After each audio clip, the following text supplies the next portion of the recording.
सर्वधर्मान् परित्यज्य मामेकं शरणं Vraj. The miseries of material existence and the most hopeless conditions of life is the best possible opportunity to turn to God.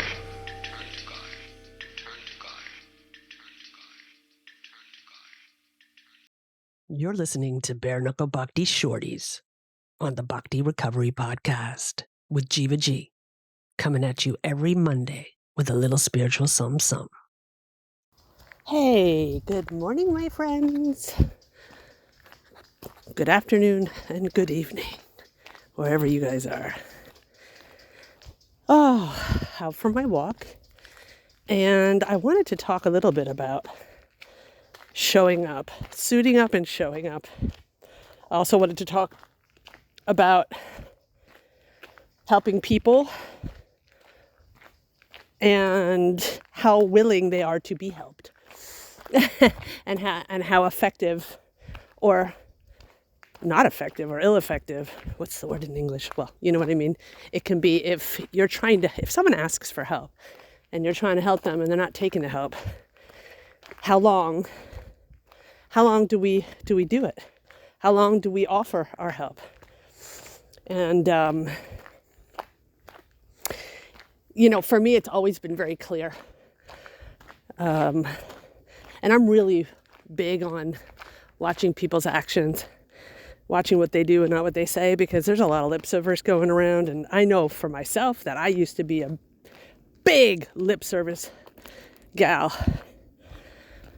And it's not that I didn't mean it. I meant it at the time, but I didn't really have the drive or the desperation enough to continue in that what I promised or that what I wanted.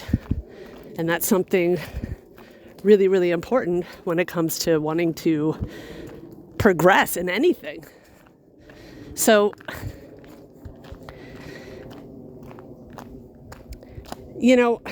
I think also for me, it's not that I'm not pointing my fingers, because everything and anything that I ever talk about here on this podcast has been something that either I do myself, I'm also guilty of it, or I have done in the past, or parts of it that I still do. I mean, it's not like, don't ever get me wrong, when I'm speaking, it's never about pointing my fingers. So it's just, these are the things that I observe and, experience in my life. And they're just thoughts. So anyway, if I want help and I ask somebody for help and this person offers their help and I don't want to take it, there's either two things going on, and usually it's the latter. Usually, not always. One, I want help, but I don't want to do the work and I don't want to show up because it's too hard. Or two, the person offering me help is kind of the wrong address. And actually, the longer I stay in this process of recovery, in the process of Krishna consciousness, I am able to discern between going to a clothing store for apples or finding the right address. And it takes a lot of recovery and a lot of experience and a lot of self-reflection to understand, am I running away or am I just at the wrong address? And the only way that you can truly find that out, or the only way that I could find that out, is to stick with one thing and see if it really is what I aspire for. So I've made the experience, and I've done it myself in early recovery and when I was younger. I've done the same thing, is go to a whole bunch of different addresses for help. Some right, some wrong. Some will just give me what I want to hear. The ones that give me what I don't want to hear, I'll go to the ones that'll give me what I want to hear. And it's a very slippery slope. because you're in 100 places and never really in one place. And we never really find out the truth about ourselves until we keep winding up in the same spot, in a spot of desperation when it comes to recovery, when it comes to picking up a drink or a drug, when it comes to picking up our own people-pleasing behaviors, our old people-pleasing behaviors, or picking up anything that's going to appease us for the moment, the temporary material sense satisfaction, which isn't real satisfaction. So the reason why I wanted to talk about that is, how much am I willing to give of myself to somebody who's not willing to at least try it out? And it goes the other way around. How much am I willing to try out somebody else's offer of help or support? Doesn't even have to be help, just support. And it's a really, like I said, it's really an intricate thing, and it really depends on what you want. And sometimes we just don't know what we want. I hope I'm not talking in riddles here for people. I'm generalizing it because I don't want it to be confined to one specific thing, like picking up a drug or not even that, just guidance, period. You know, we learn as kids what guidance is. And for me, when I learned about what guidance is, I didn't get any. The guidance that I had was, first you make all those mistakes and then you're going to get punished. That's pretty much what my guidance was.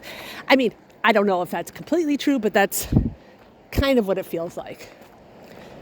And in order for me to understand what true guidance is, it's been a very, very long path. True guidance for me, the very first true guidance that I could accept 100% was the program. That was true guidance, true support, true help, true love, true easy, tangible steps, things that you can do, how you can live your life in a very simple way, which is not easy, but very simple. And I've had amazing results. My life has changed, and will continue to change as long as I follow this path. You know,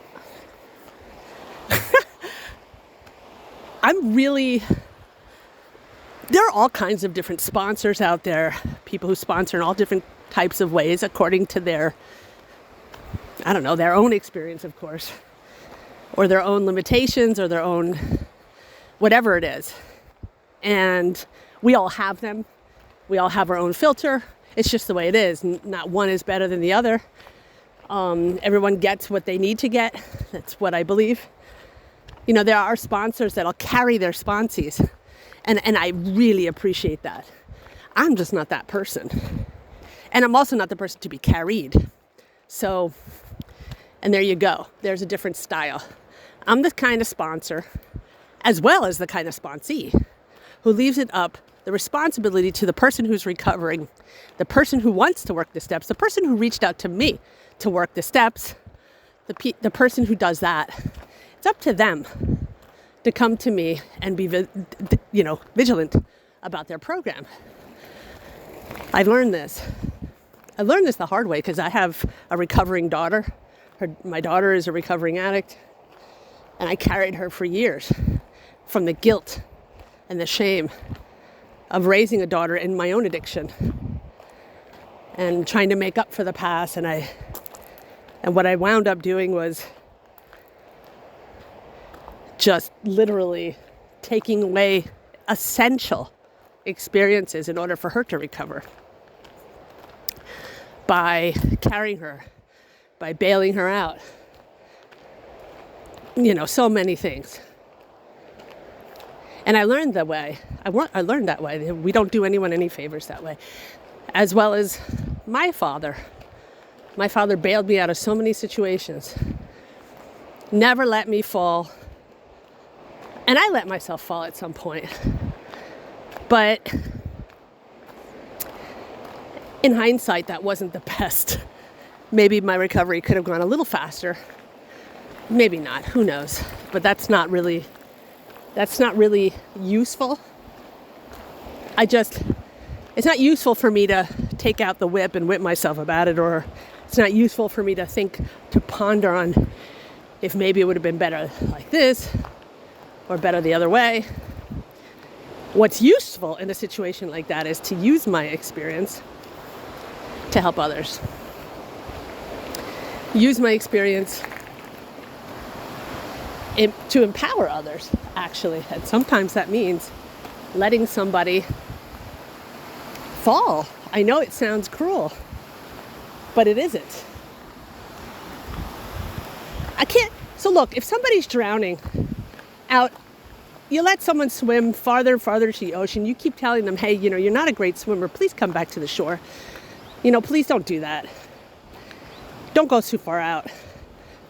There's, riptide under there, whatever it is, and you keep warning them, and they just keep going for, oh, I'm good. I'll do it. Yeah, no worries. I'm good.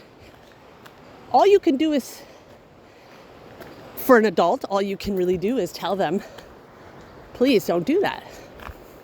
You know the dangers. If they don't listen, you can't literally swim out there, grab them by the ruff of the neck, and bring them back in. I mean, you can, but at what risk? You're gonna risk yourself, you're gonna risk your own safety because the riptides are out there strong. And that's kind of how I see when people reach out for help and they're not really willing to come back to shore. They just keep swimming out farther and farther, and you're watching them. And I'm sure a lot of my sponsors in the past have watched me do exactly the same thing. And, I guess it just comes with age. It comes with age and experience that okay, no, actually, I'm not going to swim out in the riptides. I'm not going to swim all the way out there where the sharks are and everything else. I'm going to stay right here. Not because I'm not brave, but because I know what the risks are. So, and then, when they swim all the way out and they decide to listen to themselves or listen to someone else, some surfers like, yeah, dude, go out, yeah, dude, swim, go, man, be brave, when they're listening to others and doing all that stuff, you just let it go. The thing is that when they start drowning and they want you to come out and swim and save them, you better be a professional swimmer, a lifeguard, actually, in order to do that. And you have to want to. You have to want to do that, to risk your own. So how far are we willing to go to support somebody? How good is my game? How experienced am I? Am I swimming out in waters with them that I'm not capable of handling? These are all the questions. And the answers are all there, actually, through experience. And there are those, it says like in the scriptures, in the Vedic scriptures, that, there are those who like the jnani yogis, who are just intelligent and actually probably willing to learn just from reading. But there are people like myself who are they say in the Vedic scriptures and in a lot of Vedic literature that I'm the unintelligent who need to learn by doing. I think it's in the first or the second text in Nectar of Instruction from Prabhupada, the unintelligent. I don't know, I shouldn't be quoting things. I don't know if it's in that, but it's there somewhere. And I'm just one of those people. I got to learn by my mistakes. So I don't know if that's helpful to anyone. But that's kind of what I've been thinking about lately and reflecting on my own experiences as a sponsee and reflecting on my own experiences as a sponsor. And this is absolutely not to shame anyone or make anyone feel bad. You know, when we're ready, we're ready. When we're ready, we're ready. And what I have learned, though, in all of these years, is one very valuable lesson. To be very discerning about whom I ask for their support if it's not the right person for me. There are 100 ways to explain a story. There are a million ways to explain one story. And I think it's really important that we find the person who's going to explain that story the way we can receive it to its fullest. So I hope that helps. And I love you all. And I'll see you guys again. Haribo. Thanks for listening. I hope you liked the Monday Shorties. Don't forget to check out our full-length episodes on Thursdays. If you like what you heard, spread the word. Peace out. सर्वधर्मान् परित्यज्य मामेकं शरणं व्रज.